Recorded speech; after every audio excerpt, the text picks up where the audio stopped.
Yes, is that all right? Oh, the quick way to excuse me, a free way to support the show, or we do take if you want to donate to help continue to see all the changes being made on the channel. I could not do that this without all of you. You can also join the membership, or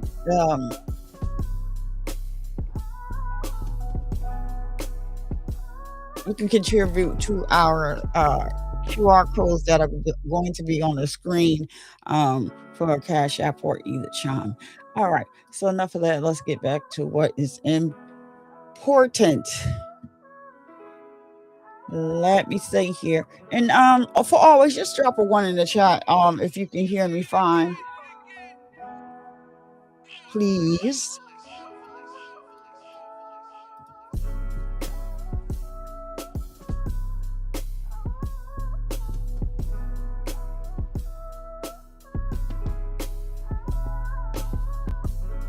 Okay, so let's go here. Survivor Nation. The medical examiner report is finally out, and what it reveals could change everything in this case, right? So the medical examiner, we're talking about the details that could directly impact how this case moves forward legally and publicly, and trust me, you're going to want to hear this. So if you're new here, this is Survivor Speaks. Here, where we break down the facts, not the noise. Hit that subscribe button and turn on your notifications, because this case is definitely moving fast. I didn't even get to share this on Instagram that I was going live. It just happened so fast. Time is just moving. Hold on. Let me turn this music down in the background. It's loud. Okay. All right, there we are. So let's get into it. The medical examiner's report has now been released in the D4VD case. And for those who may not know, this is one of the most critical pieces of evidence in any investigation, because what's inside this report can shift everything. This report determines the cause of her unalignment, manner of her unalignment, and sometimes even timeline details. And depending on what's found, it can either strengthen the case or completely shake it.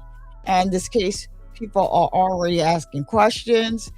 So now we're going to talk about what's being reported. So according to initial findings, the medical examiner has outlined key details surrounding the victim's condition and cause of unalignment.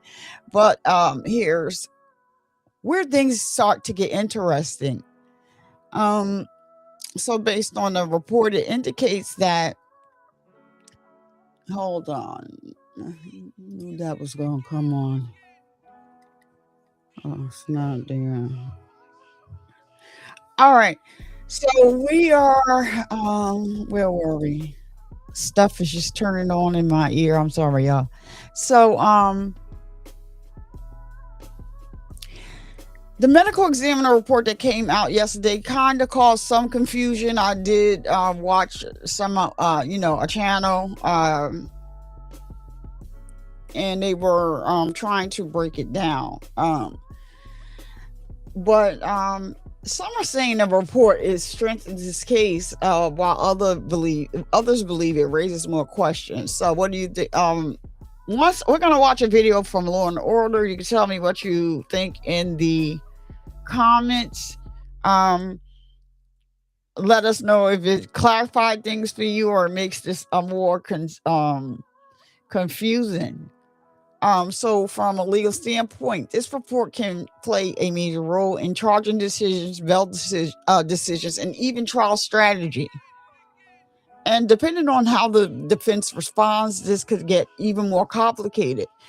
So the prosecution may use this report to support their narrative, while the defense could challenge interpretation, timing, or even how conclusions were reached. And that is where the case like this can take unexpected turns. So even with this report, there are still unanswered questions, because the medical examiner's report doesn't always tell the full story. And that's exactly why people are watching this case so closely. So this release also affects the timeline of the case. Now that this information is public, attorneys will adjust strategy, media coverage will intensify, and public opinion may shift.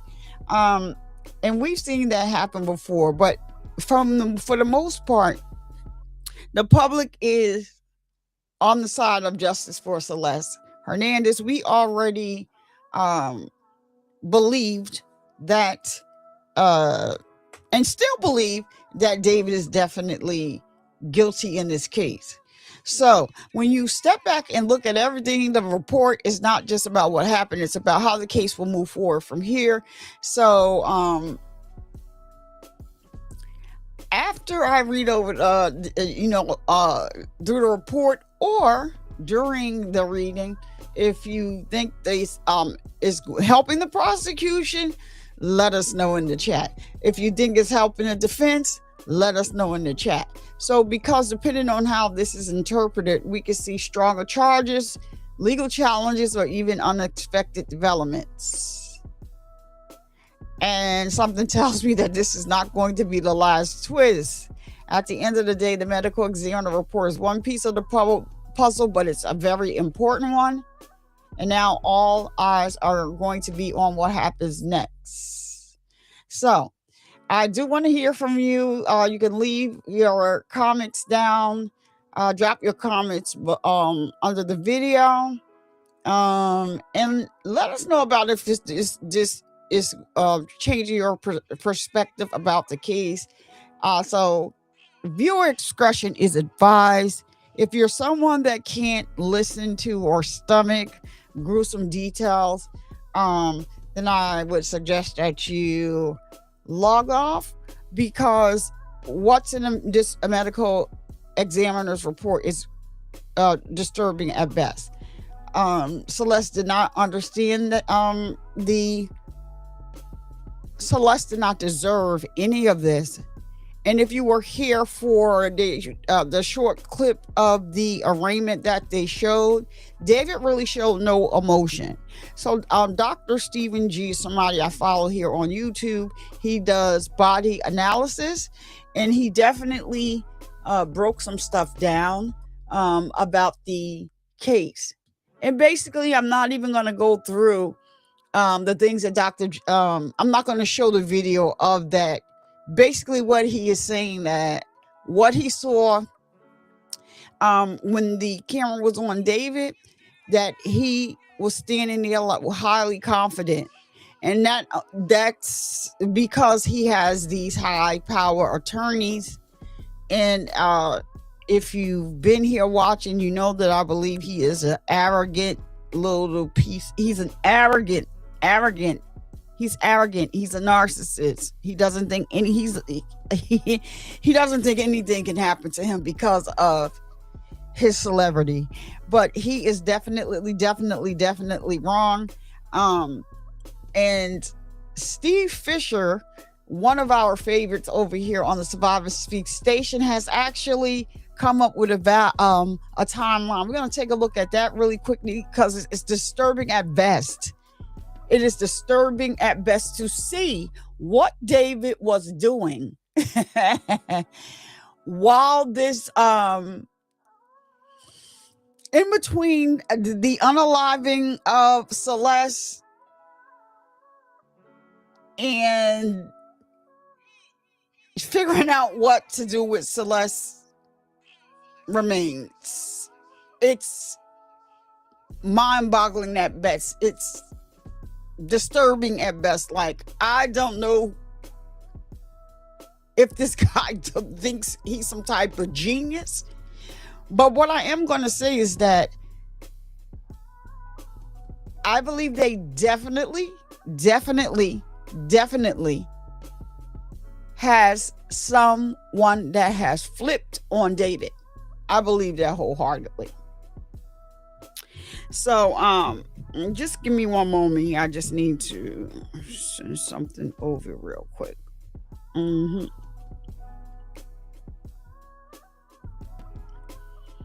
I just need to do something real quick, and then I'm going to go over to Steve Investigates, and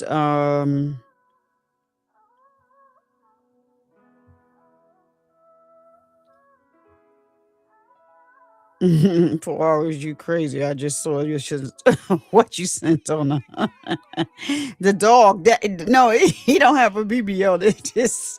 They just cut his fur like that. I'm sorry. I just saw something that for always sent me in the inbox on.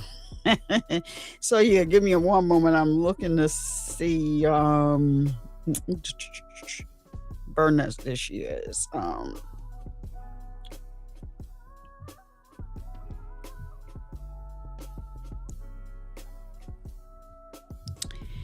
Um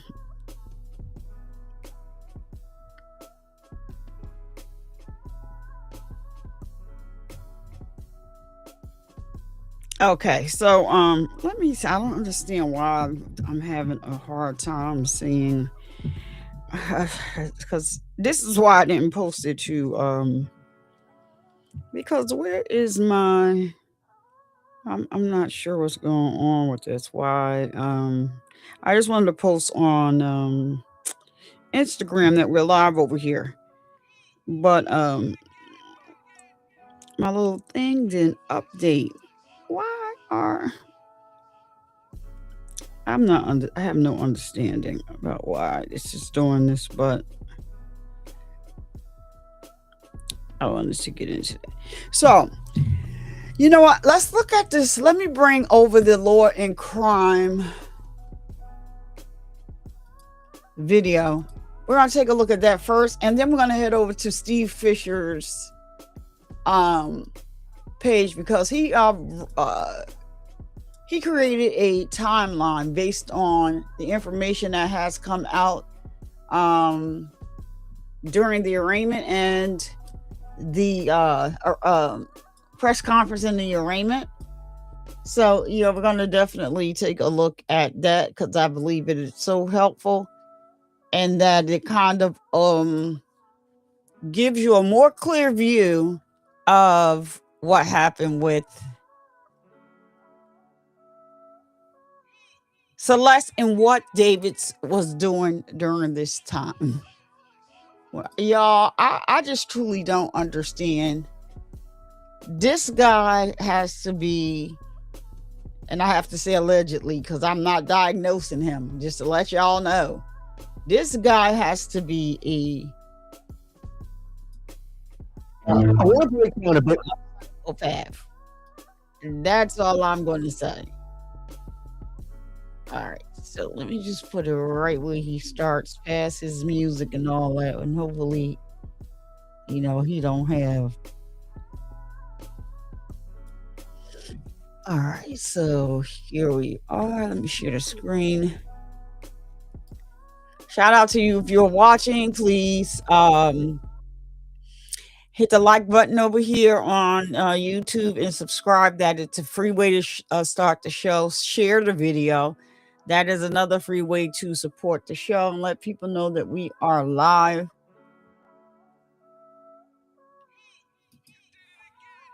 All right, so we're going to get into Jesse Weber and what he had to say about ABLD. Welcome. What's up? I'm glad to see you. I didn't even see you was up in the building. So this is just a quick update. They came out with the medical examination.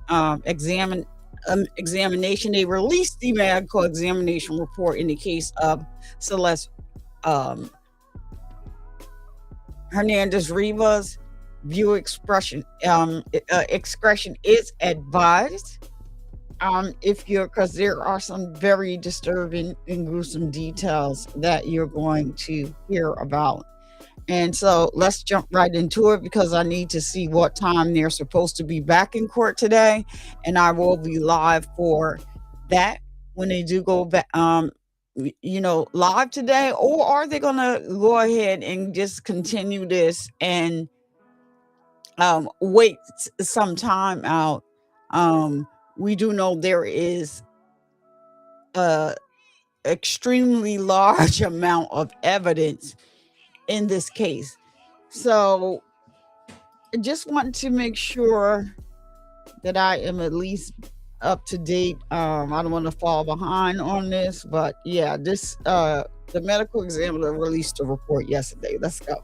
It's the motive. It is the motive and the timeline that was laid out by authorities, that is really something to be explored here, okay? Because the other day, based on the criminal complaint, we learned that 21-year-old singer David was charged in Los Angeles with first-degree murder, continuous sexual abuse, and mutilation of human remains, all in connection with the death of 14-year-old Celeste Rivas Hernandez, whose decomposed and dismembered body was apparently found in the trunk of a Tesla reportedly registered to David. But it was the special circumstances allegations for the murder charge that was truly shocking. This is what can elevate the punishment to life in prison without parole or even the death penalty, even though there's a moratorium on executions out in California. But this is what took it to a whole different level. This is what raised a lot more questions about the case, about the evidence, about what we can expect at an upcoming preliminary hearing. Right? That is where the prosecution is going to present evidence to the court to show that they have sufficient probable cause to move forward with this trial, to support the charges. This is different than getting back a grand jury indictment. I've talked a lot about that distinction here. But this is essentially what we're talking about is the why. The why of the alleged killing. You're getting a sense of the motive of the alleged killing. Why would David allegedly want to murder a 14-year-old girl? And to be clear, David is innocent until proven guilty, okay? And his attorneys have said he did not commit this murder. They said he is not the cause of her death. And as we explore the motive here, the best place to start is to go back just a couple days ago when you had Los Angeles District Attorney Nathan Hochman talk about the why during that press conference. First-degree murder with special circumstances. And again, those special circumstances are lying in wait.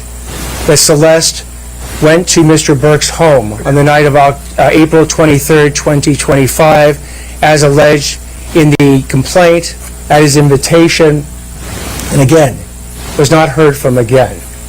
The second is a special circumstance being that this murder was committed for financial gain.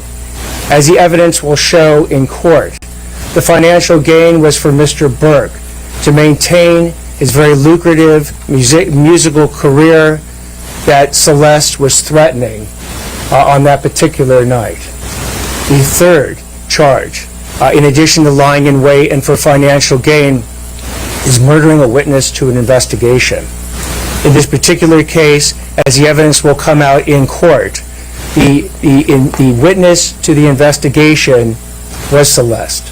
And the investigation was into the lewd and lascivious sexual acts committed by Mr. Burke that is the subject of count 2 of this complaint with Celeste while she was under 14 years old. So in other words, according to authorities, David was allegedly having an illegal relationship with a minor. She was a witness to illegal sex acts, and she was going to, expose him or threaten him, and he killed her. I wonder if that's a fair interpretation. The question is, what does that mean exactly? Was she going to go to the police? Was she going to post this to social media? How do they intend to prove that? I asked Nathan Hochman about this on my show, Jesse Weber Live on News Nation, and he basically said, I'm not going to get into the details of it. That will be more revealed during a preliminary hearing. But I want to preview what we can expect here, and I want to try to understand this, because this is new information. This is a new allegation. And before I even get into that and more, I just have one more update for you. So Celeste's family, who we really haven't heard from in the last 7 months, officially released their first statement. Quote, "We would like to thank the Los Angeles Police Department and the District Attorney's Office for their hard work. We would also like to thank the people of Lake Elsinore for all their support. Celeste was a beautiful, strong girl who loved to sing and dance. Every Friday night was movie night, and we spent wonderful times together. We love her very much, and she always told us that she loved us. We miss her deeply. All we want is justice for Celeste." Now, I'm happy they released this statement for a number of reasons. One, it's always good to hear from the family and get their perspective on this. But number two, we haven't heard a lot about Celeste. We talk a lot about her as the alleged victim in this case, but to understand who she was as a person and what she meant, that's something that we just didn't get a lot of information about in the last 7 months. So to provide a window into who she was, and that she's not just, victim number 1 or victim number 2, but this is a real person who had a real life, who had a family and friends and a community that loved her, I think this is very important to analyze and cover. Now I want to talk about the motive here. I want to talk about why would David allegedly want to kill Celeste? So now I want to bring in friend of the show, private investigator Steve Fisher, who has been working on this case from the very beginning. Remember, he has been investigating it because he represents the owner of the property where David had reportedly been staying, near where the Tesla was apparently found. So Steve, thank you so much for taking the time. Really appreciate it. I have a lot of questions for you, but since the main theme we're focusing on right now is motive, what is your take on the motive here about Celeste, was a witness, that she was going to expose David, because that was new. That was a new piece of information, apparently. That was a new allegation, a new theory. Your take on it? Yeah, I think it's accurate. There's been a few people that I've talked to that are minors, or I've talked to their parents that were in the Celeste world, and obviously I got to protect their identity. However, one thing that they had said is that the Celeste had lost respect for David. And, when I talked about that photo, when I released that photo of her January 2nd, like at the hiking trail staring off it, and I said she just looked lost and, confused. We had found an SD card from in the house after they abandoned it, or after they moved out of it. And it had a lot of photos. It was from David's camera. I had a lot of photos, including photos of David and of Celeste.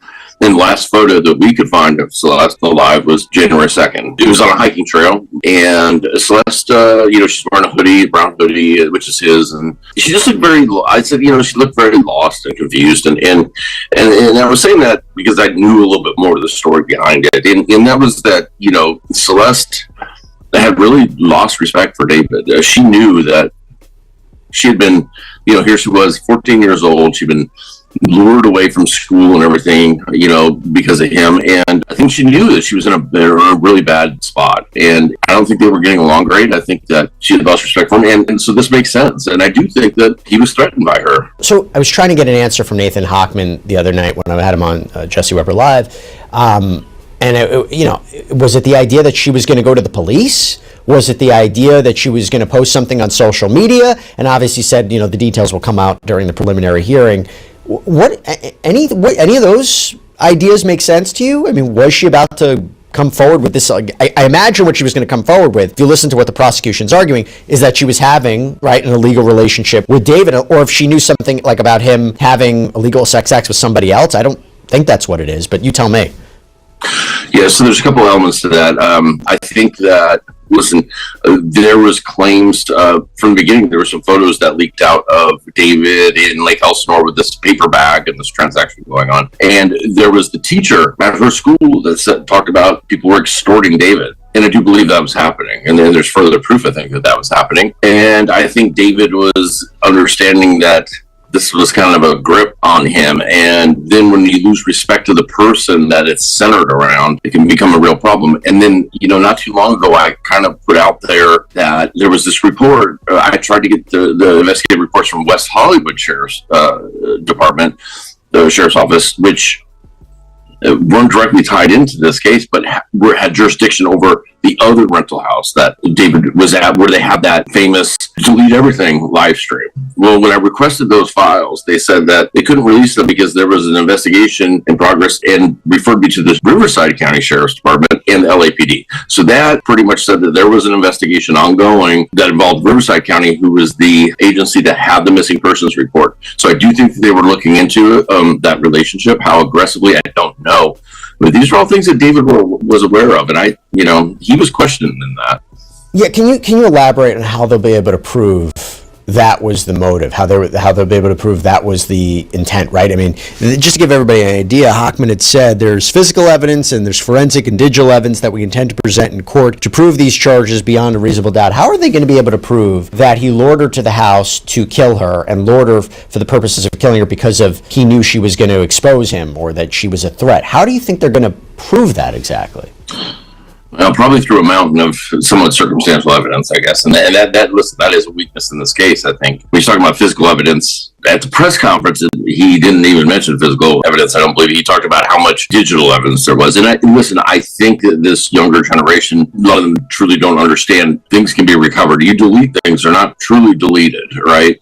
and there's artifacts that are left everywhere. And we've seen that in the Nancy Guthrie case with the video evidence that surfaced, even though she didn't have a subscription. So there are communications, I'm certain, that are going to be a real problem for him. However, is there I just killed Celeste and this is, for this reason? Probably not, but it's going to be a totality of all those things. And also Celeste's own words, probably, because I think Celeste was aware that there was people trying to financially gain off of that situation to keep things quiet. And I think when you wrap those in with what he was worried about and investigations going on and the totality of everything, I think it's just an assumption that, everybody will probably come to. Well, look, my thought was there something in a text message or a social media message, allegedly from David, that would confirm this plan or confirm the intentions? Again, he's innocent to proven guilty.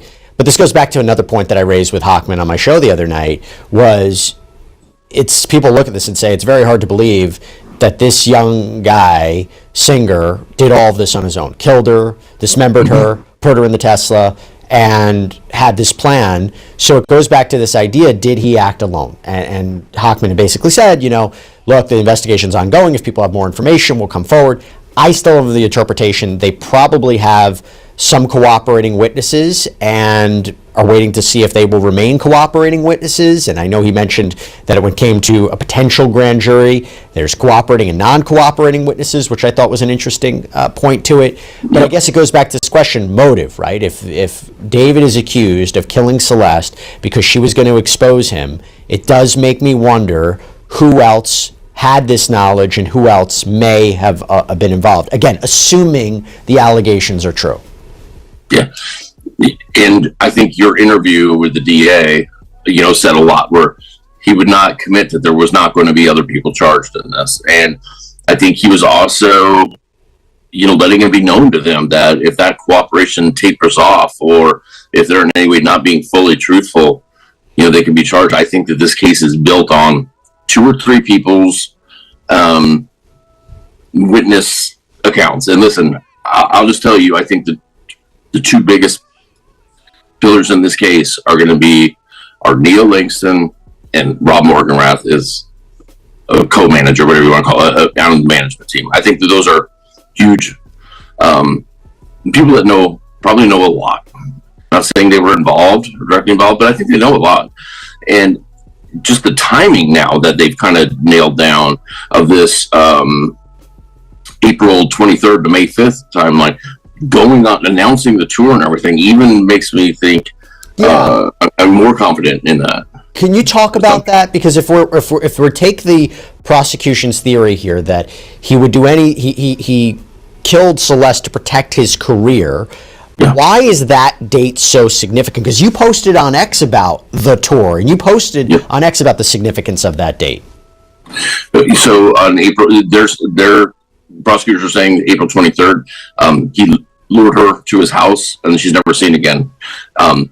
He then announces within hours, announces that the Wither tour is on, and night of April 24th, he's most likely flying to New York, because on 25th, he's at a 3-day pop-up event in New York City. So this is within hours of her being lured over there. So I think that's really important. And then all of a sudden you got this, they seem pretty certain about this May 5th date for dismemberment. And I got to believe that's from some sort of direct witness testimony. But he's back in LA because on the night, about 11 p.m.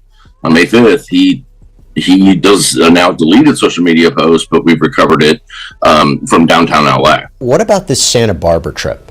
Because the Santa Barbara trip is something that came up earlier on in the investigation that authorities were potentially looking into, this Santa Barbara trip that David had made. I think it was in the spring of 2025. So where does that fit into this? Because they didn't mention that at the presser.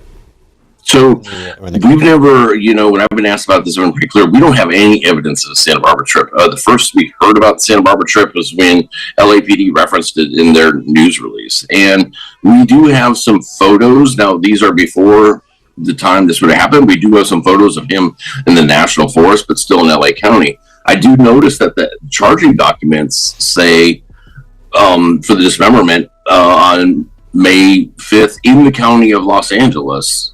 David Burke did just, so now I don't know. I'm not a lawyer. you probably know better than me if that can be somewhat vague and say in the county of Los Angeles because he was a resident there. But it does say that happened there. I have no evidence of the Santa Barbara trip. So, I don't know. Okay, well, again, let's go to this other part because I haven't spoken to you since the complaint came out. Cause of death, right? We're all waiting for the ME's report. I actually understand that I think you contacted the ME's office to find out when this report is going to be released. Why is this so significant what are you going to be looking out for? Because to me, when the defense says that he's not the cause of her death, and you hear Nathan Hochman talking about, the coroner came up with their own conclusion. I think cause of death may be a big legal issue here. You're talking a dismembered body, decomposed body. I hate to talk like this, but that's the way it is. And I'm wondering, and a sharp instrument potentially being used, what are you going to be looking out for cause of death? And have you gotten any word about when that report is coming out? So I have been in contact with the ME's office. They just said that they have not, this is as of yesterday, they had not yet received the order unsealing the autopsy. The court did that the other day, right? I know. I was there. Listen, I was there at the arraignment. I listened to the judge say right there when Beth Silverman requested it be unsealed. She said, "I'm unsealing it." So why they didn't have it immediately, I do not know. Here, if you're going to subpoena witnesses for tomorrow, I don't know how that's going to happen for the prelim tomorrow. But to get back, to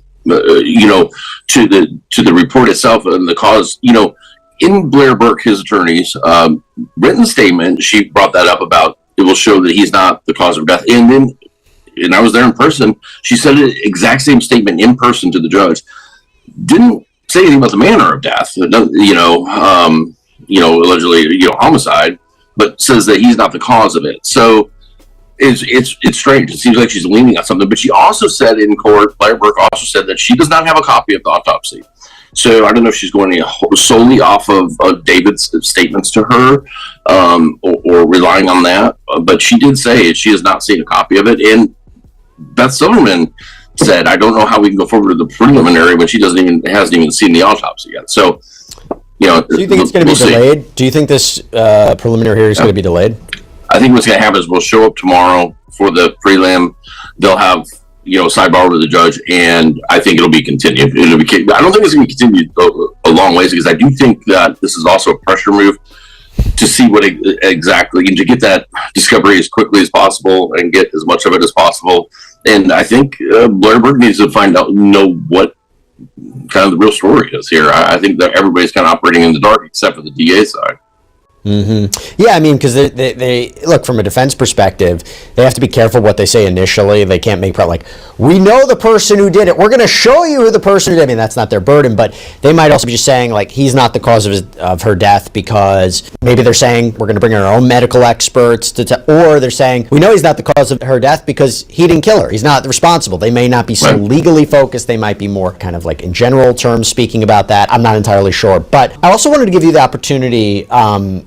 So on X, you had posted something about David's hand, but then it clarified it a little bit. Can you just take a minute to explain that to people? Sure. So we took screen grabs. These weren't necessarily photos that he posted, but in certain videos and whatnot, there was clearly some sort of mark on David's hand. And listen, I'm still not clear on what this is because he definitely had some sort of temporary tattoo around the time of Coachella, which is in the time that this all happened, that he had drawn on his hand. However, in the middle of that, there's this deeper gouge. And I put out there that, listen, this lines up with kind of the ribbing on one of the knives that I had posted that were on his camera, that one of the nights he was with Celeste in downtown LA, he was showing off this knife.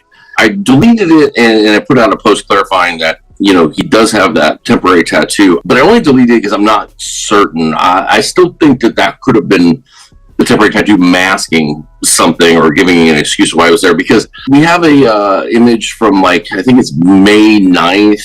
He's in Seoul, Korea, I believe, and there's still healing going on in the middle of the hand. The rest of it's gone, but there's still healing going on in the middle of the hand. So I'm not saying that it's completely wrong. I just don't have enough. I can't say for certainty, so I walked it back. I still think there could be something there. It might not be. We're trying to get more clarity on it, but it's something concerning, I think we're all trying to get a little bit more clarity into what's happening. Steve Fisher, thanks for being on top of this, and thanks for coming on. Really appreciate it.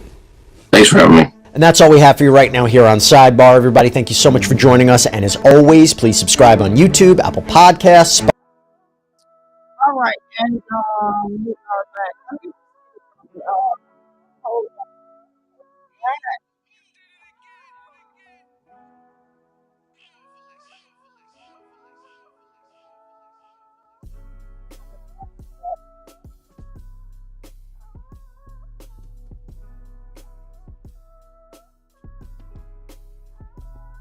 That wasn't the video that I was talking about, but it was definitely interesting to see Steve on there. I'm going to go back over to Steve's X Twitter page because I want to look at this timeline real quick with you. But I want to look at the and you know what, Steve probably has it over here as well, so I can just go by. I want to take a look at Steve's X account. All right, that Steve Fisher was just on the screen. Let me get it over here for you. All right, so let's take a look at this because this is kind of disturbing at the same time. So David thinks he's smarter than everyone else, as I've already told you. And so what David was doing, David was, while this event was going on somehow, David was doing other things and posting while this was taking place. This is so, I sound muffled. I'm sorry, I was looking away. I had to, for my microphone, I'm not sure why. Can you, is it better now? For always, I was looking for something. Okay, thank you. So then you see the on the screen is the timeline that he was speaking about over there on Jesse Weber's channel. I just want to see if I can because the chart is so small. I just want to see if I can kind of like make it a little bigger so you can see it on the screen. If not, I'll just read it from here. I'll tell you what it says here, because but I like to show as I'm reading, so that's what I'm trying to do. All right, so hold on, let me see if this works. Zoom in. All right, that may be a little better. It's not. I don't know what's, this thing doesn't. No, let me try zooming in now and see if that ain't do it no justice. Made it. All right, I'm going to just read it right. So listen, on April 23rd, and this is at the home Hollywood Hills, right? Prosecutors, this is the date alleged that she was unalived, April 23rd of 2025.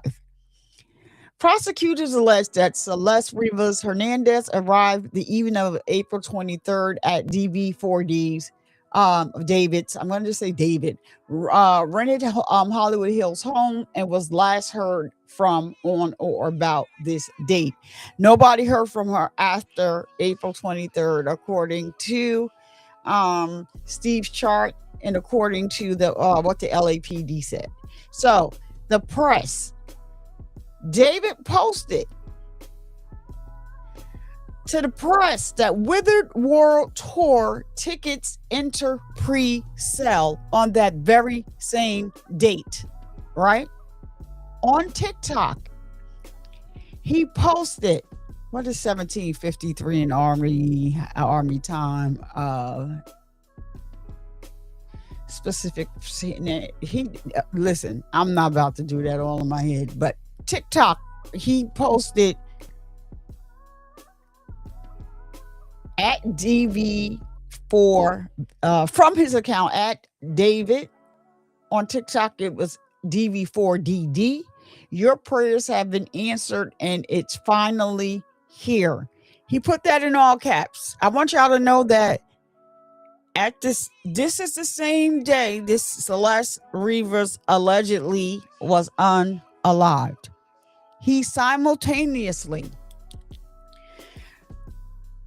putting messages out on TikTok, putting messages out on during the press and all of these social media sites. Let's go. On April 24th, the following day, David flew to New York, from LA to New York. Now, let's keep in mind, on April 23rd, they said that that's the date of the unaliving.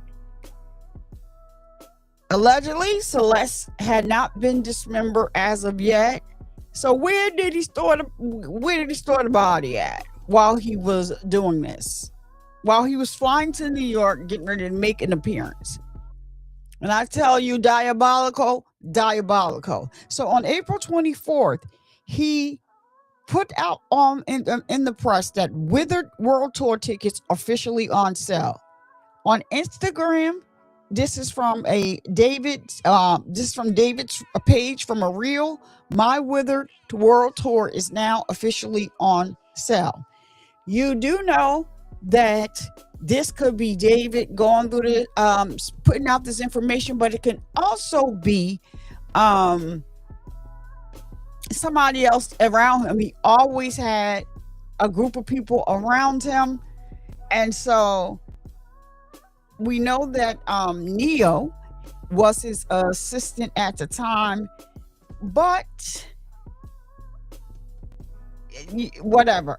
There was I hope I remember where I saw it at, because I was like drifting off, because I'm like, this is what I have been telling you guys about when the car was last parked and they got on this bus. Hopefully I'll be able to find that right now, but I wanted to make sure I get through this, so I can look and see what time that the hearing today is supposed to start. So April 25th, which is Friday,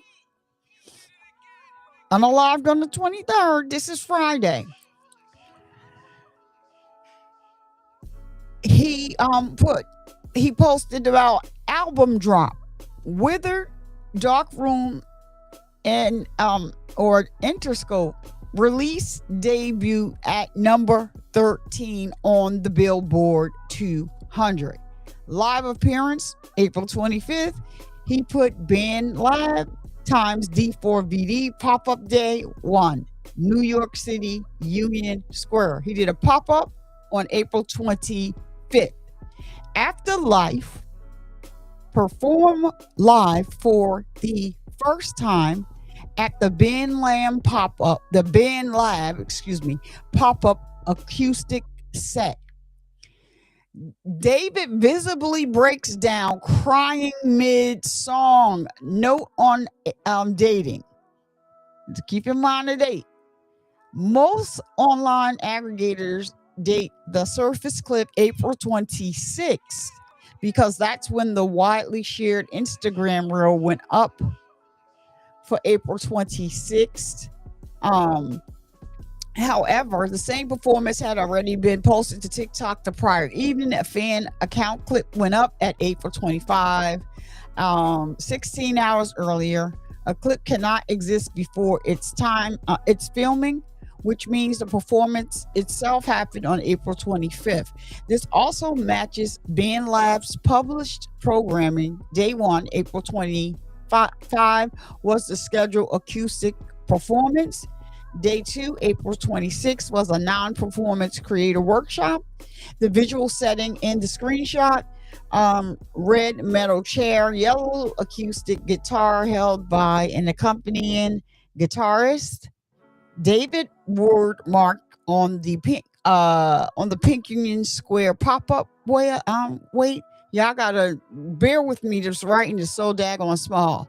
Matches the April 25th acoustic stage. 2 days later, Afterlife became the closer of his April 27 Houston album release show, performed twice. I'm going to play this. If you're not here on the live, I know on YouTube I may have to mute this. So I want to play this because David breaks down in this performance. Mind you, 2 days ago was allegedly the unaliving of Celeste Hernandez Rivas. So let's take a look here. Listen. Oh, he just put a picture up there. He didn't put the video up there. I thought that was the video. Come on, Steve Fisher. All right, so I thought that was the video. He didn't put it up there. I had to actually go and look at it myself. All right. So, I could have just read from there. That would have been so much better than what we just endured. Trying to read it small. Let's see. So, this is just, we went over this the other day, and that's Steve. I want to go back to pull up the video actually of what the medical examiner found in regard to this case, because it is pretty disturbing to say the least. So, I may just. All right, so here is a video from ABC News. We'll just go with that. Let me just put this source into. Let's put my sources in my in the links in the description. I just don't want to forget to do it, so let me quickly copy it over there. All right, where is it now? Oh, is this video the same video that we saw already? No, they may have a little something different. They're gonna show the first part of it, and then they're probably gonna go to. Hold on.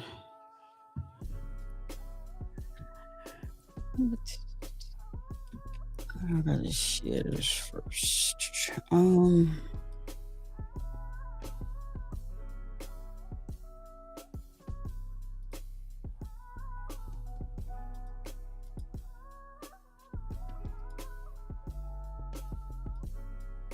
All right, so they're showing the clip first of David in court the other day.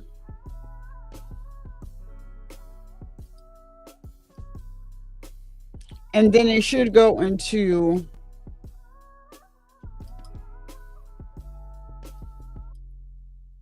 Rivas Hernandez.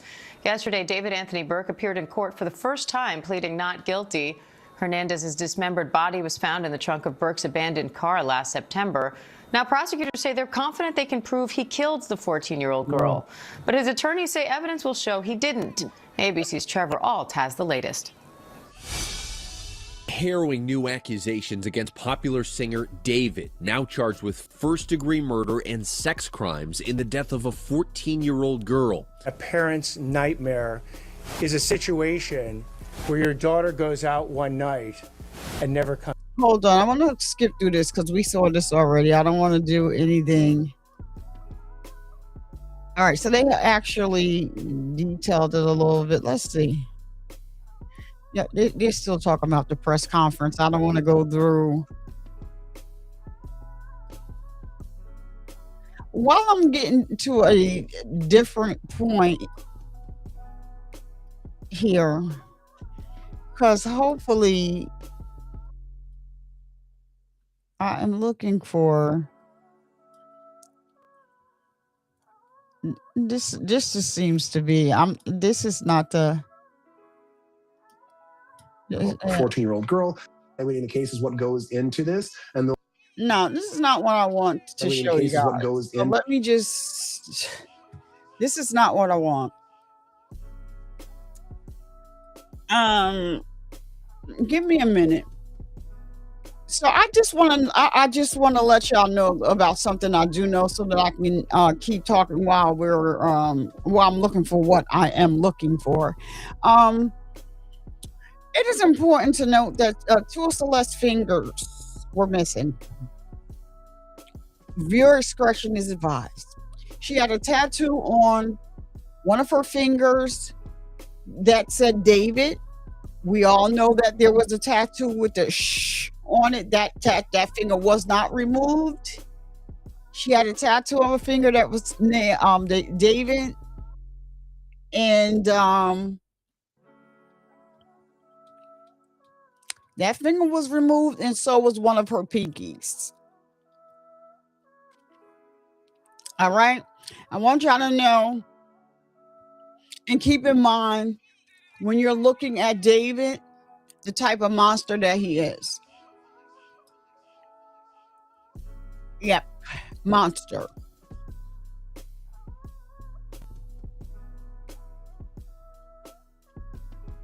Let me see. I might just have to.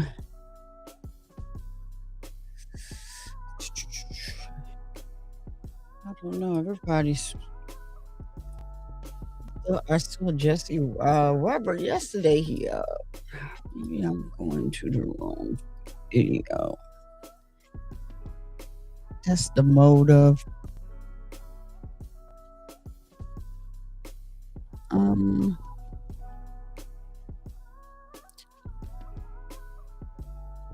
right. You know what? I don't know. I don't know about her, so I don't know if I want to use her. If she'll. Okay, this is what it is.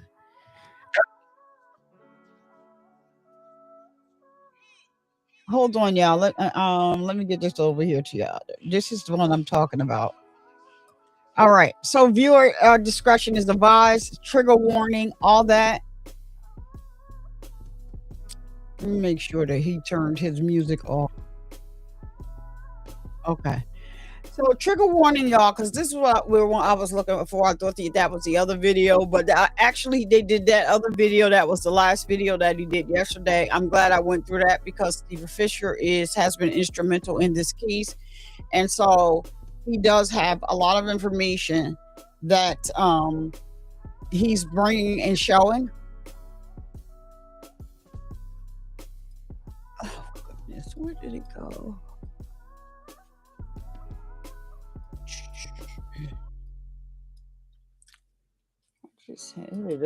Hold on a minute. Oh no, what happened to it?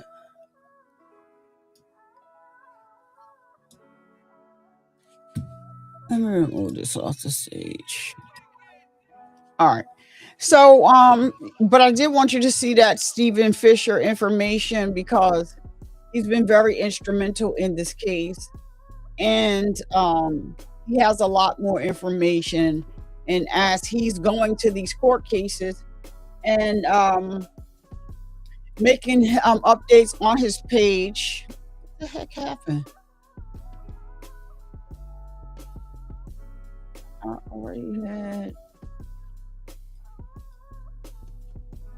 I don't know where it went. Let me re-pull it up.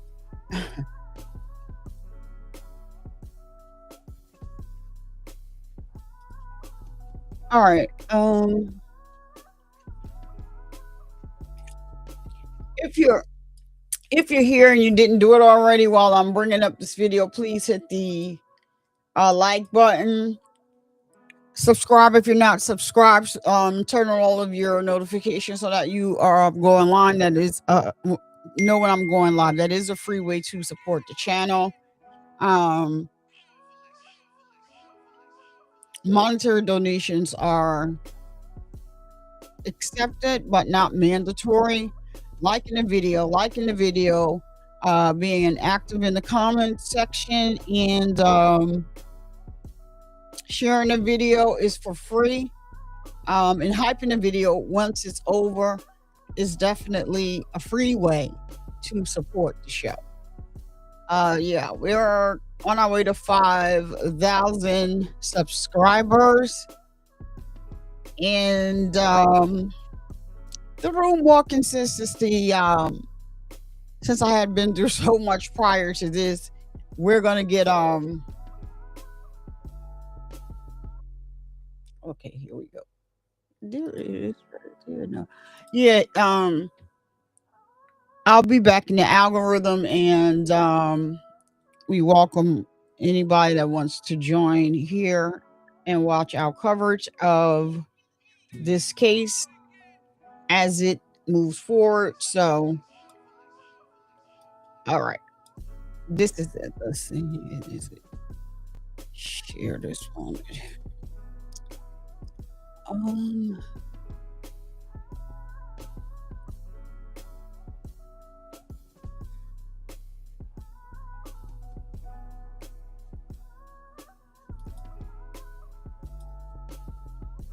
Okay.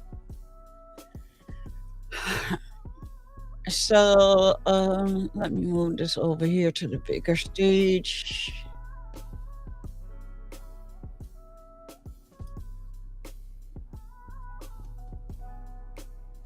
I don't know why you're buffering, but don't do this now.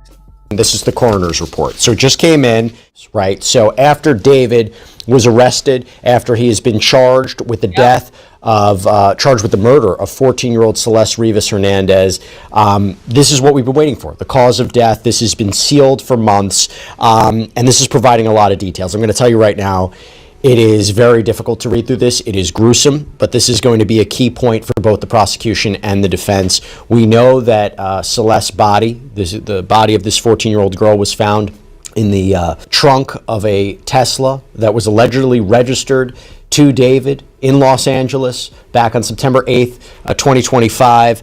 And again, this is going to be a key factor in this prosecution as he faces not only first-degree murder charges, because they're highlighting special circumstances here, lying in wait, financial gain, that she was a witness to a crime, but he's also facing sex crimes charges and mutilation of human remains.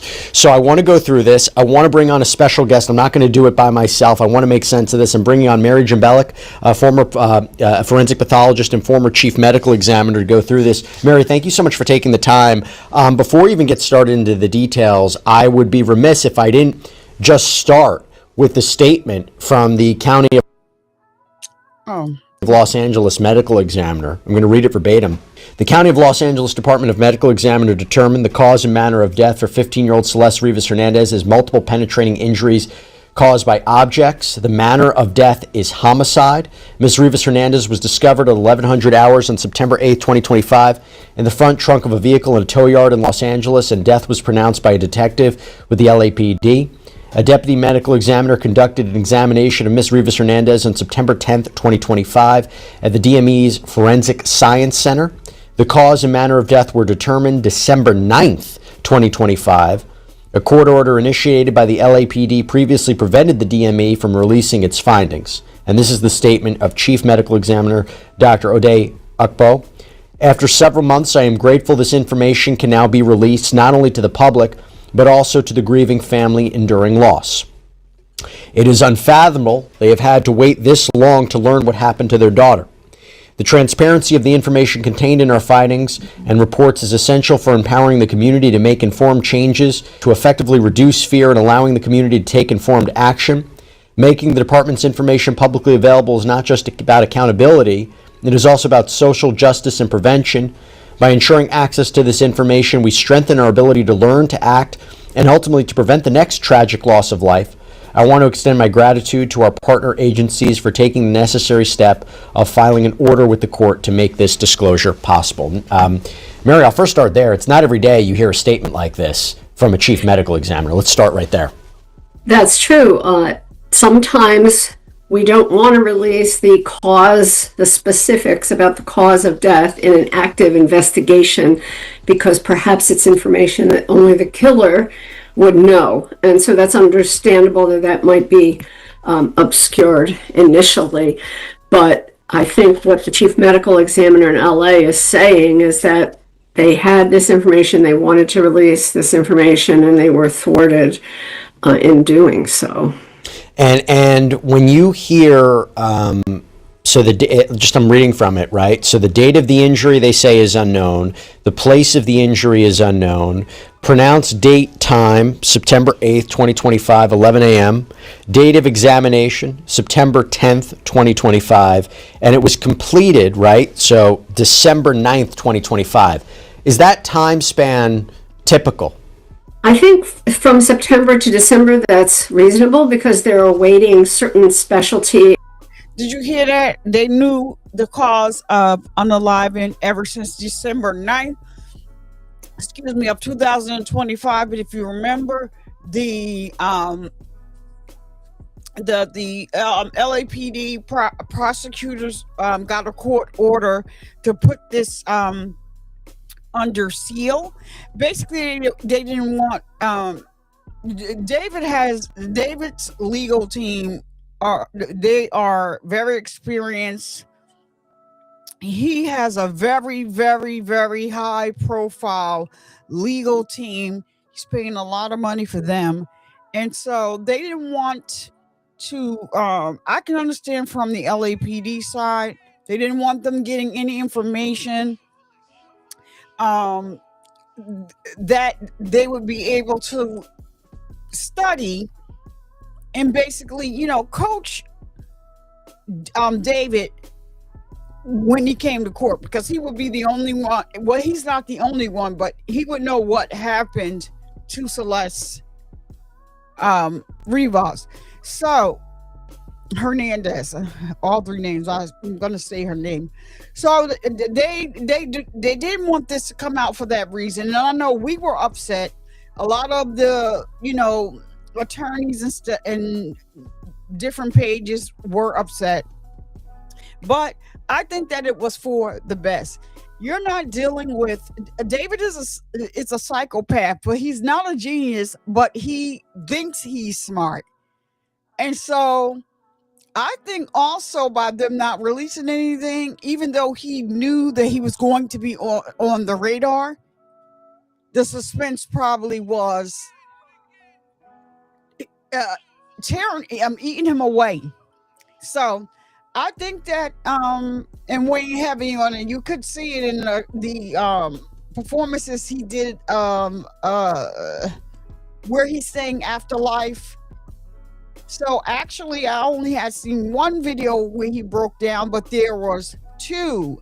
That still shot that I showed you on SF Investigate, that was the first time he ever performed Afterlife, and he broke down during that performance as well on the with Band Lab. So here, let's go for it. Ancillary tests such as toxicologic examination, and it's much harder to do on a decomposing body than if it were fresh deceased. So the fact that takes a couple months to get that information, so that's part of the whole picture of what happened to this poor teenager, that's reasonable. And just to be clear, as we talk about this, David is innocent until proven guilty, and his defense attorneys have said that he did not murder Celeste and he is not the cause of her death. So I want to go through the specifics right now. Again, it is not easy to hear this, but this is going to be important part of the legal case. So her cause of death has been ruled multiple penetrating injuries. Her death has been classified as a homicide. I'm going to read verbatim. And by the way, they put diagrams in here as well, but 2 penetrating wounds of the torso, right abdomen with injury to liver, left chest with penetration of underlying intercostal space and cortical disruption of adjacent ribs. Other findings: bilateral dismemberment of upper and lower extremities, multiple additional skin defects. Death was pronounced at the scene. Autopsy examination was limited by extensive post-mortem changes. And by the way, this is something to keep in mind because you're talking about dismemberment and decomposition. There are 2 penetrating wounds of the torso with smooth edges that may represent sharp force injuries. The wound on the upper abdomen penetrates the liver, and the wound on the left chest penetrates one of the left intercostal spaces with disruption of the adjacent ribs' cortical surfaces. The left lung appears intact. The bilateral upper and lower extremities show full thickness dismemberment. Multiple other skin and soft tissue defects are present without apparent associated internal injuries. The etiology of these defects is not clearly apparent due to severe postmortem changes. Postmortem toxicology performed on liver tissue shows the presence of a low level of ethanol, which may be due in postmortem changes or ingestion, and does not appear to be contributory to the cause of death. Let's start right there. Mm-hmm. What does this mean, and what does this tell you, and what are there still questions about? Well, the body sounds like it's in a state of postmortem decomposition with some loss of integrity of the skin surface and some bloating and skin slippage, etc. But despite that, the medical examiner was able to identify 2 wounds that penetrated, meaning they went into the body, significantly into the liver, which would bleed a lot, and significantly into the lung, the space around the lung, which also would cause a problem with air and blood accumulating there. And if it were a freshly deceased person, perhaps the edges of the wounds would tell you the weapon much more clearly, but it's more difficult in a decomposing body. But they are trying to generally describe the wounds and the shape without saying it's absolutely a knife that did this. And to be clear, I'm glad you mentioned that, because earlier in the week, when they talked about the charges and the special circumstances, it was very specific, a sharp instrument they claim was used. They didn't say it was a knife or an axe or something. They were just said it was kind of specific. This was something that was picked up on by TMZ. They believe defense attorneys would jump on this. There are 2 penetrating wounds of the torso with smooth edges that may represent sharp force injuries. So, in other words, is there room here to suggest that it was something else? Something that was sharp enough to penetrate skin and underlying tissue and go into the liver and then into the space around the lung. Is it, what exactly is it? That's really the question, and I don't know that they'll be able to say exactly the weapon that was used. Is there, and I'm going to go through this more, I don't want to ask this question. I have to ask this question. Is there anything in here to indicate that she was alive at the time of dismemberment? Not from what the medical examiner described. It sounds like classic amputating the body to try to compact it, to hide it, to dispose of it. I've seen that in a number of homicide cases. So nothing that suggests that these amputations occurred while she was alive. When you go to other parts of the report, they talk about tattoos, and they say description that she had a tattoo on the finger. This is something that we've talked about before that seemed to be the identifier, one of the ways they identified her as Celeste. But when you go to other parts of it, other parts of her body, including eye color, cannot assess due to severe post-mortem changes. Is that decomposition? Is that dismemberment? So I guess it becomes a question. How significant is that to determine what exactly happened to her? And how much does that complicate this analysis? Well, forensic pathologists are skilled at identifying wounds and trauma in all manner of body composition. So all the way from the freshly deceased to the skeletonized to the exhumed body. So taking all of that with the education and experience of the Los Angeles Medical Examiner's Office, they're familiar with the interpretation of wounding in a body and seeing it at this decomposition level. So yes, of course it makes it harder. You have to really call on your knowledge base to interpret the wounds. The eyes being collapsed after death is normal. They lose their turgor. They don't, they're not the same shape. So not being able to see her eye color, that's a completely normal thing in a decomposition like this. Her weight was 71 pounds. Is that... You lose a lot of weight also, in this sort of death decomposition process. So that's not reliable as to what her ante-mortem weight was. I want to go to skin defects. Multiple skin defects are also present over the torso, with many perforating the skin and soft tissue without identifiable soft tissue hemorrhage or associated internal organ injuries. They range from 5/16 inch to 1/4 inches in greatest dimension. Multiple superficial linear abrasions are also noted on the right dorsal hand. The upper and lower extremities show full thickness dismemberment with relatively flat cut surfaces through the soft tissue and bone. No discernible hemorrhage is identified at these sites. Multiple fragments of blue plastic material are found embedded in the cut surfaces.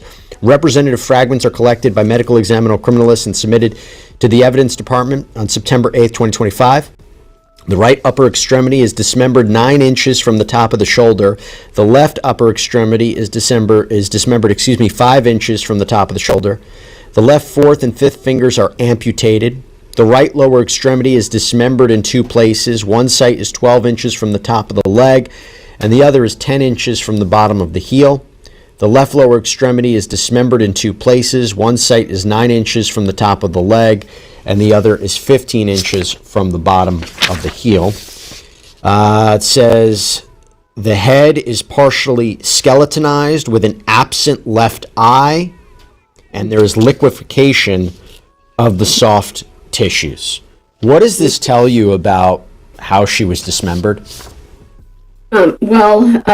It's important in dismemberment to look at the edges of the wounds. So any tool marks, any particular saw that might have been used to do this. The fact that there are these blue flecks give you some clue if you're able to then locate something that was used in the process.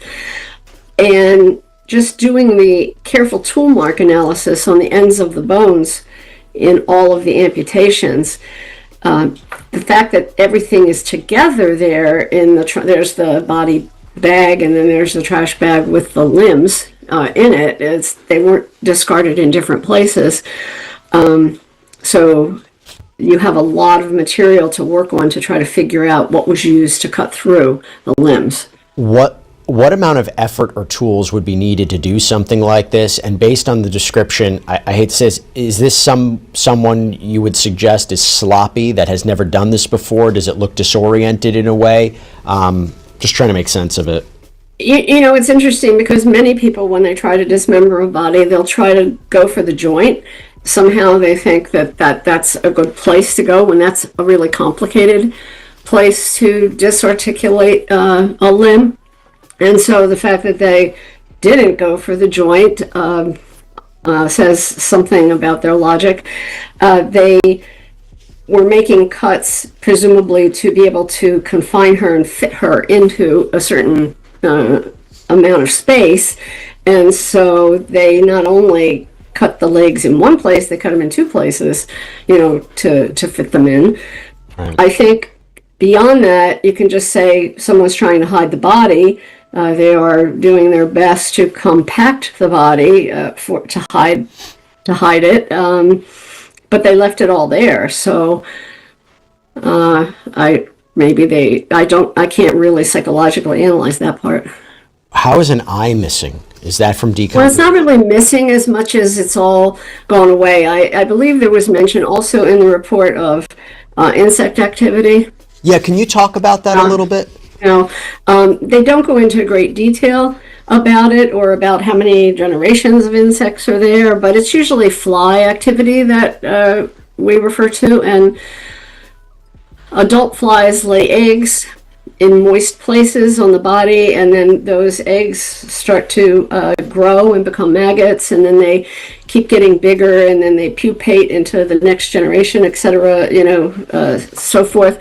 So they can do a lot of destruction because they're scavengers, if you will. So they will eat dead tissue, necrotic tissue, and just digest it and eat it, in there, and that's what they do. So many times they will go for the soft parts of the eye and other soft areas. And does that tell you how long the body has been decomposing, and does it actually relate to a particular location? Is there specific insects that inhabit a certain location, or you could say perhaps there's evidence of those insects being in a certain location?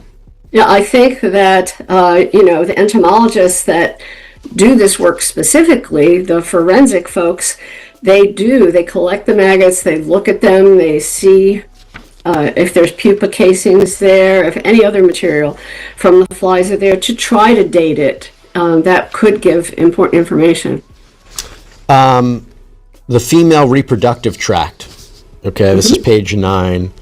Uterus present and not enlarged and without endometrial lesions and hemorrhage. Ovaries and fallopian tubes appropriate for age. Other private areas without lesions. Now, it says other female reproductive tract findings, severe postmortem changes noted. This I just want to highlight because one of the allegations, right, has been put forward is, that David was allegedly engaging in illegal sex acts with a minor, right, with presumably Celeste. And I know that there was at one point a question of, was she pregnant or not? There's nothing to indicate this. Is there something about this particular section that stands out to you? No, the report indicates the uterus was normal, so it wasn't enlarged as it would be in pregnancy. There wasn't anything seen on the inner lining of the uterus that would be seen in pregnancy.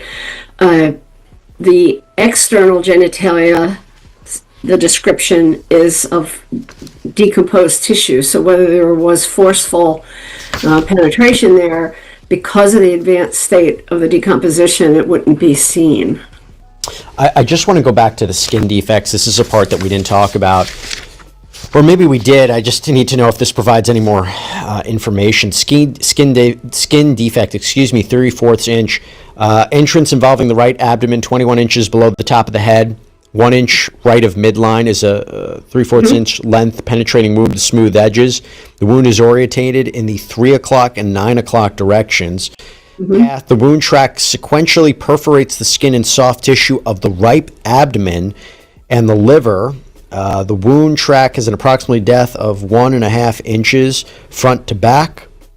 The skin defect involving the lateral left lower chest, 15 inches below the top of the head. 6 inches left of midline is a 9/16 inch penetrating wound with smooth edges. Path, the wound track sequentially perforates the skin and soft tissue of the lateral left lower chest, left intercostal space, and enters the left chest cavity. The wound track has a depth of at least 2 inches left to right. The adjacent ribs show disruption of the cortical bone. Is this anything that we haven't talked about? Those are the serious fatal wounds that are described by the medical examiner. As I said, going into the body cavity and hitting the liver, which would bleed extensively, and then hitting the pleural cavity on the left, causing air and blood to fill up that space. Again, seeing the blood and seeing the air is not possible this many days of decomposition, but the wounds are there and they mark the track of the penetrating weapon. The fact that there's injury on the ribs themselves might be analyzed for a specific weapon as well. The markings on the ribs. TMZ reported this. I believe to be in here as well, the toxicology findings, right? So it says there was I believe a presumptive positive for methamphetamine and MDMA, but then apparently there was another screening that says meth was inconclusive, MDMA was not detected, that Celeste may have had alcohol in her system, didn't contribute to her death. I think we touched upon that before. Right. If you're reading the same thing, correct me if I'm wrong, but what does that tell you? Well, just referring to the toxicology screening, you can screen for drugs and there can be interfering substances that might look like it's positive for a drug. And then when you do the in-depth analysis to confirm if that's present or not present, that's the more definitive test. So the not detected results after the screening is more relevant, that she didn't have that in her system. The alcohol, you can form alcohol, ethanol, after death in the decomposition process, and so having some there in a decomposed body is not indicative of imbibing the alcohol. And just one more thing I want to touch upon. Just towards the end, just goes into more of the report. How when her body was found, she was wearing a tube top, underwear, leggings, and socks. I observed multiple holes in the front and back of the tube top. She was missing both arms above the elbows and both legs above the knees. The decedent was in an advanced state of decomposition demonstrated by foul odor, discoloration, liquefaction, insect activity, partial skeletonization, and skin slippage. Goes on at another point. She was dismembered and was inside a black body bag and black trash bag. We've known some of this before, but it's just so difficult to hear. Final thoughts on this and anything that we're missing from the report that stood out to you? I mean, I think the medical examiner did a thorough job, and in fact, associating the clothing with the wounds on the body is a very important part of analyzing, the penetrating wounds. So some of those additional injuries in the clothing may shed some light on the marks that can't be further identified on the body. I think determining that it's these two fatal wounds that are the primary cause of death and that it's a homicide is very important here. Mary Jambalik, thanks for taking the time. I know it's never easy to go through this. I know it's never easy to go through it when you're dealing with a child, but that is exactly what the situation is here. And I appreciate really coming on very quickly to break this down with me. Thank you. Certainly. Thank you. And that's all we have for you right now. All right, so there it is. David is a psychopath. He's a monster. And as I stated, Steve G is a psychologist in body analysis expert. And he went over the what he saw regarding David's demeanor when he was in court. He says David was very open when you look at his neck area, and he was saying that, and being that he had his head tilted up, he's very confident in his attorneys, and and believes that he can beat this case. However, when they started talking about the evidence of the body, the medical examiner report, because at that time it wasn't released yet. So when they were talking about that medical examiner report, he said his eyes kind of looked down, and you could see he was unhappy about it. And he said, or that showed a little bit of nervousness, but he said he licked his lips. And I know somebody else indicated when they licked the lips, that means that they told a lie. But his attorneys, he didn't speak, so his attorney said something in court, and he licked his lips and stuff because it was a lie. But he said for the most part, he was calm and looked very confident. And we saw he had no facial expression. With all you guys just heard, drop it in the comments if you feel like he is a dangerous psychopath, because he really didn't show any emotion in the court.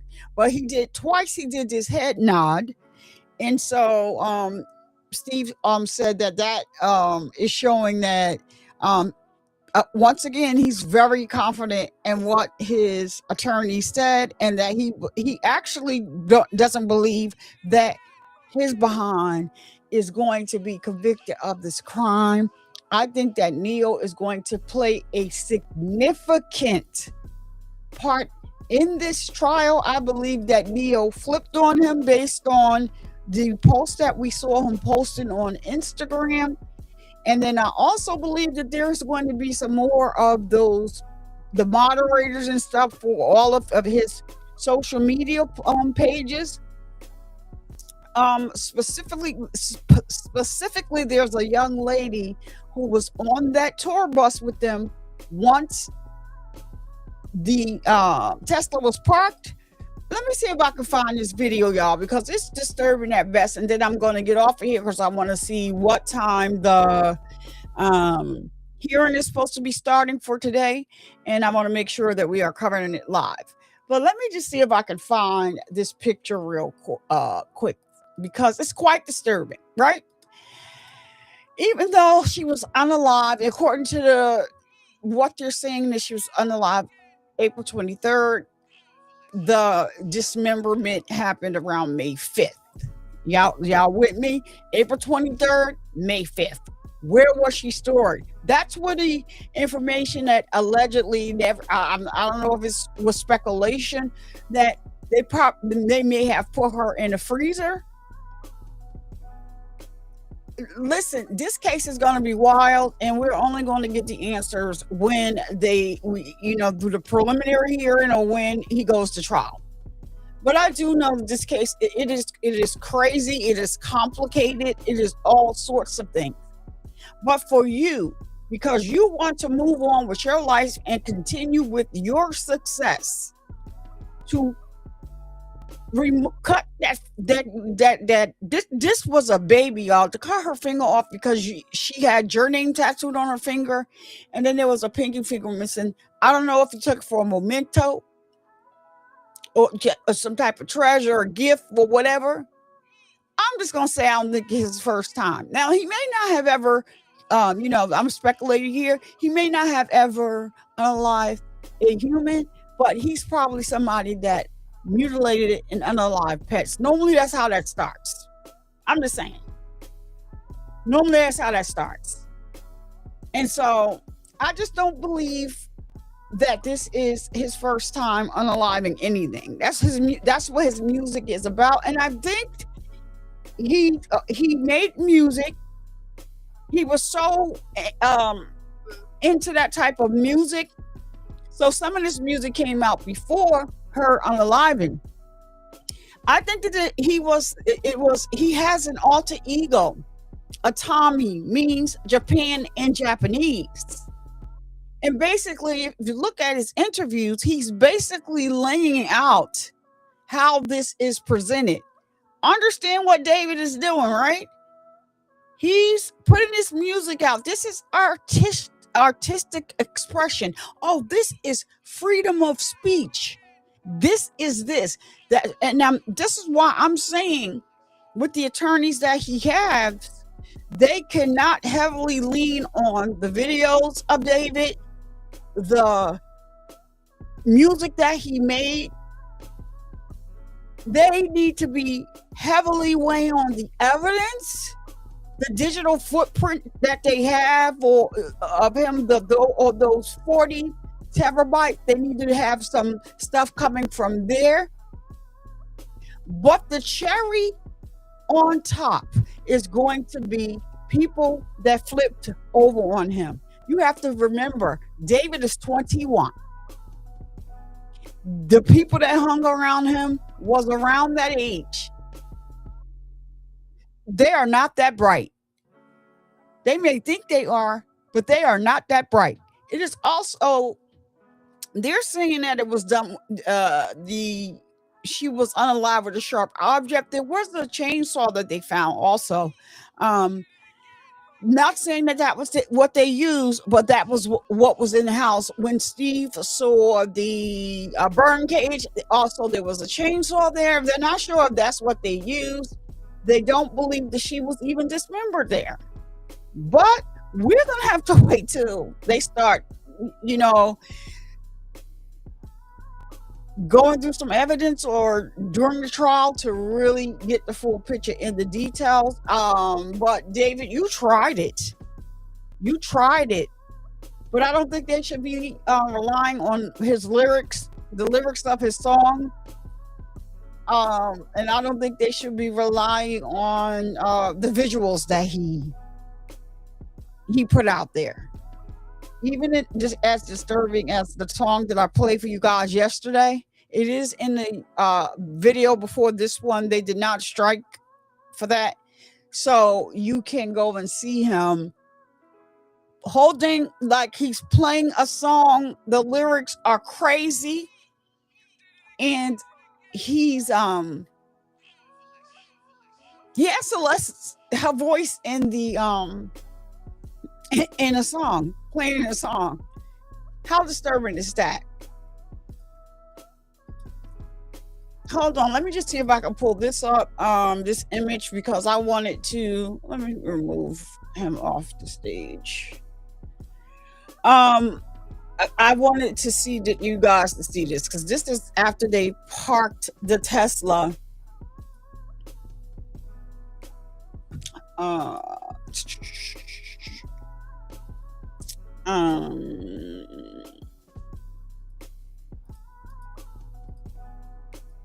In that day-to-day manager. Oh my goodness. Whoo, I don't know. Is he flipping, or is he going to be arrested? I don't know. Let me see. Oh, you know what? Hold on, let me just do it like this. Let me see, because I needed to.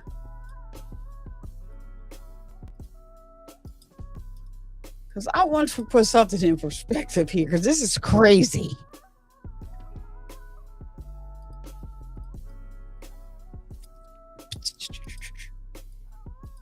It is crazy how he was able to just go on with his life.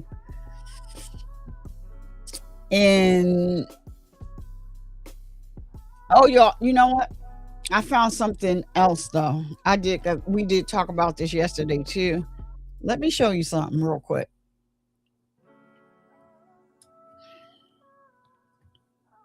Let me show y'all something real quick. Child, you cannot make this stuff up. You can't make it up.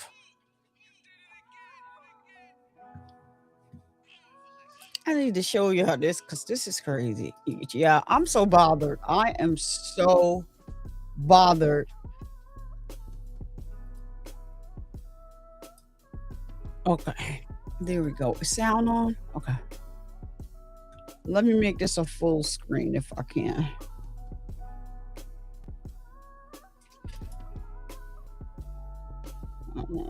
That's not.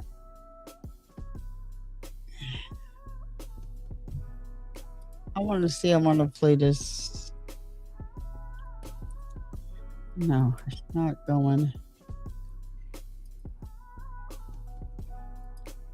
I'm trying to make this video bigger.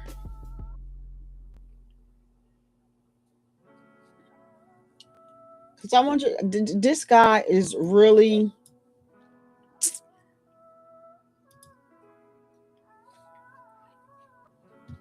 This guy is crazy. I don't know if I'm going to be able to. It's not doing what I wanted to do. Just getting it on my nerve. Oh, let me take it from here. See if I can do it now.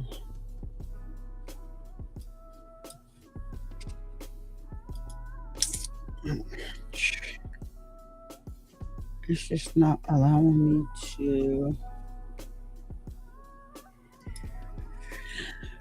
All right, I'll show y'all a different video after this one, another one if I can. But this is that's just a picture of it. All right, so yeah, this is Dear Wilderness. This says a hearse has arrived at D4VD's opening night of the Wither Tour. So yeah, that's a casket, y'all. That is a casket. I wanted to blow. Hold on, maybe I can.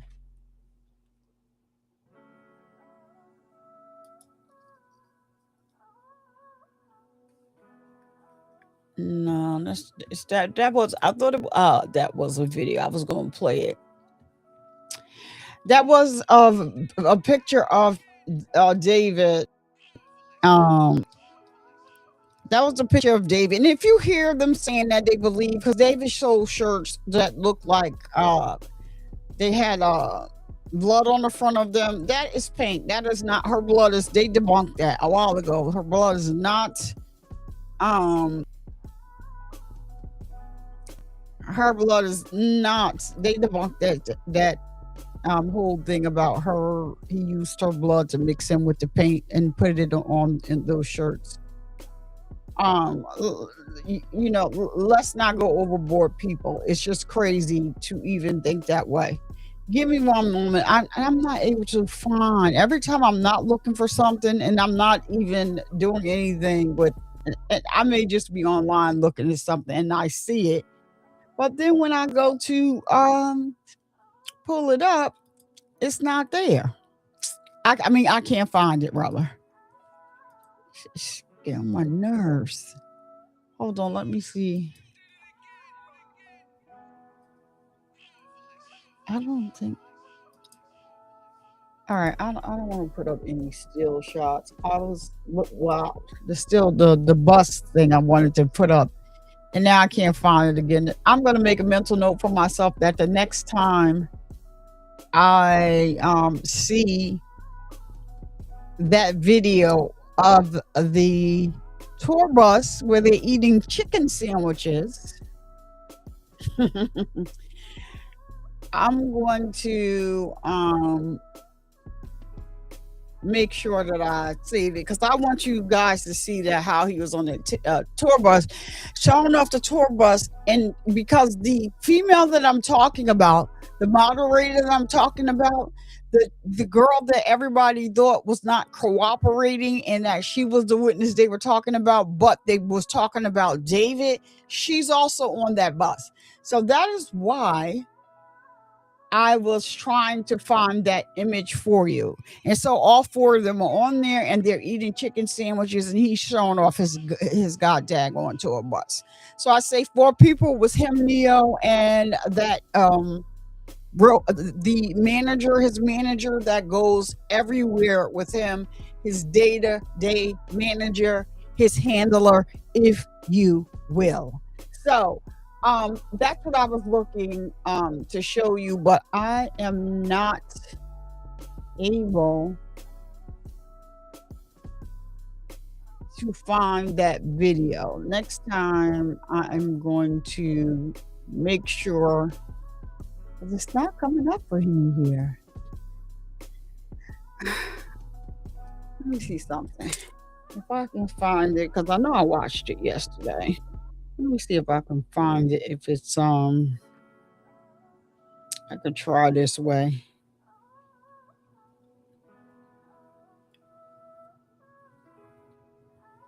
Because it is very interesting to me how you can go on with your life normally and you knowing allegedly what happened to Celeste.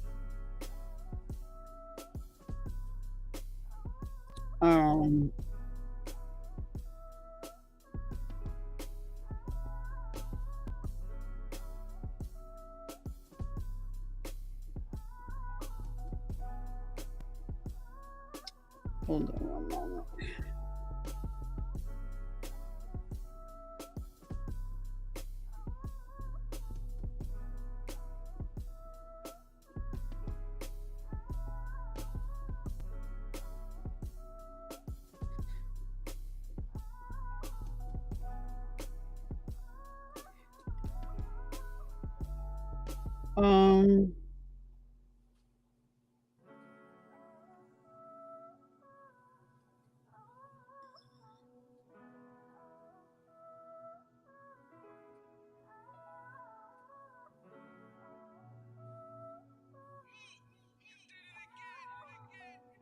Oh, okay. I think I've.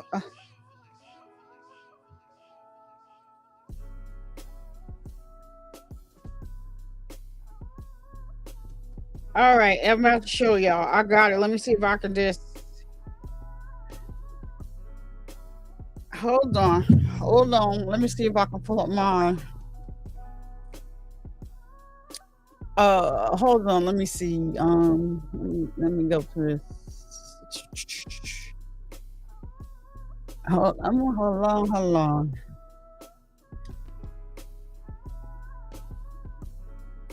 This guy is not sick. Sick. Hold on 1 second. Let me see if I can get it. See, these things are sold. I never go on these. Oh, okay. Let me see.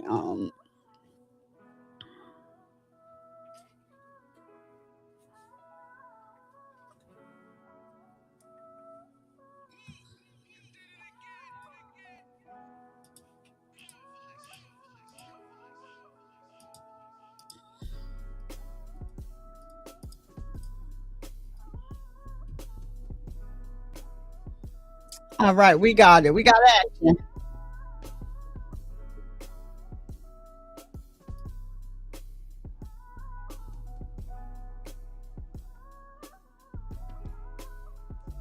And in this video that I'm about to show y'all, the girl that's on this tour bus. Oh, hold on. The girl on this tour bus is the girl that was his monitor. His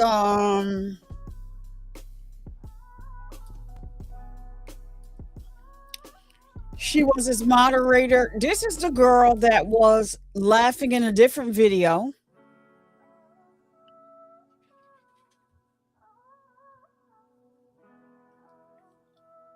Hold on, let me do this. I'm trying to, why can I see it on here, but I don't see it over here. I'm trying to, all right, y'all. Let me turn this. They're chicken wraps, y'all. Excuse me. Now segregated from other inmates for being a, quote, noteworthy person. Now, eats before the eats before. Okay. Oh yeah. Also, it was playing. Hold on. I want y'all to hear what he's saying. So they're chicken wraps, actually. But go ahead. It's a TikTok video. We embark on our tour adventure with the Bangin' Balls. Let's go back. There she is. Bangin' Balls burger. Hold on. There's Neo. But hold Bangin' on. Balls burgers. The Bangin' Balls. On our tour adventure. The girl is right there. Y'all see this girl right here? This is the girl that was his moderator. This is the girl that also in a different video, she was online laughing. She was online laughing, saying how people were online admitting that they committed red rum. And she was laughing though. And so that's why everybody thought that this was the witness that was supposed to be coming forward and didn't.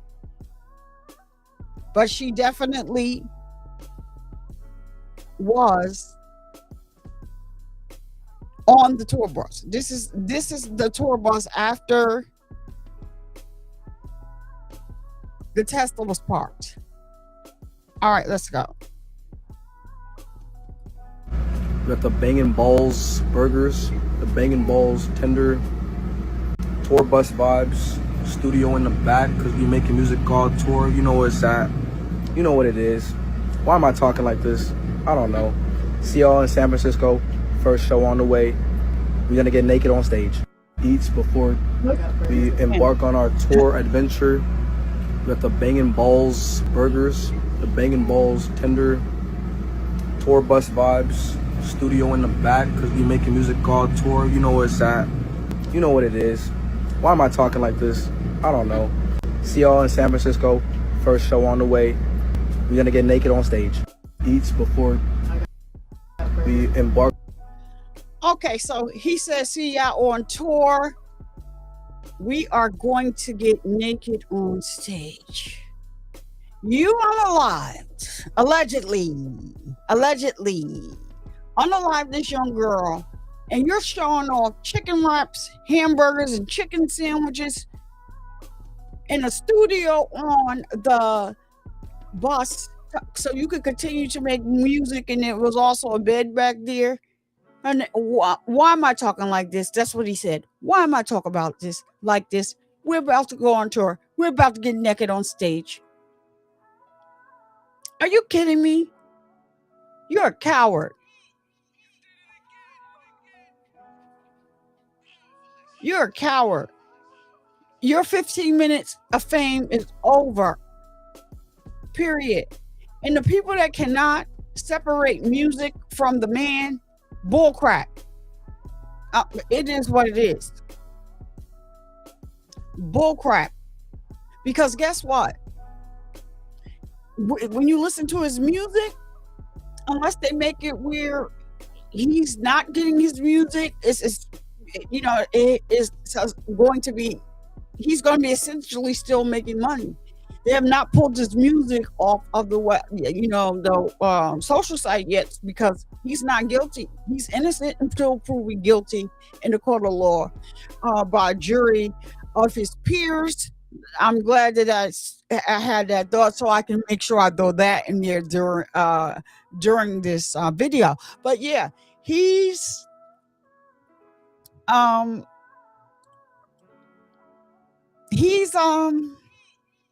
gonna still be making money, and so is the label, and so I'm pretty sure Celeste family is going to be suing, and I would sue for any royalties that he's getting moving forward. Nobody should benefit from the harm that he did, alleged harm, and unaliving to this young child. And also, I can just imagine after the grooming, and you see in the other video, that's something that we didn't know. That was the first time that I heard that Celeste actually was tired of being in a relationship with him, and she was trying to leave. That brings a different perspective in this case. So it's just, this case is just moving fast. Information is coming out, and so we are going to be here for that. So basically what I'm going to do is I'm going to jump up here, go and see if I can see what time the hearing is supposed to be for today.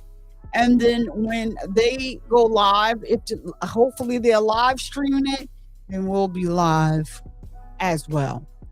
Before I leave you, I have to bring awareness that men get breast cancer too, because of the word surrounding the stigma surrounding the word breast. We have changed the word to chest and/or pet cancer over here on the Survivor Nation channel. Survivor Speaks channel. So we're going to continue to bring awareness that men get breast cancer too. And to all of my ladies, please make sure you're getting your mammograms, filling on your boobies to make sure that you are all right. All right. And don't you dare let anyone come into your house and disrespect the peace that passes all understanding. I'm Survivor Speaks. I'll see you guys in the next live today, because we will be going live again. Please stop by here and watch with us.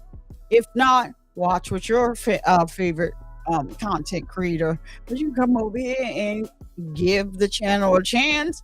Again, I will be covering this case as it moves forward and as more information is received. I'll see you guys later on today. Thank you so much for watching. Make sure you hit that like button, hit that subscribe button, and hype up the video.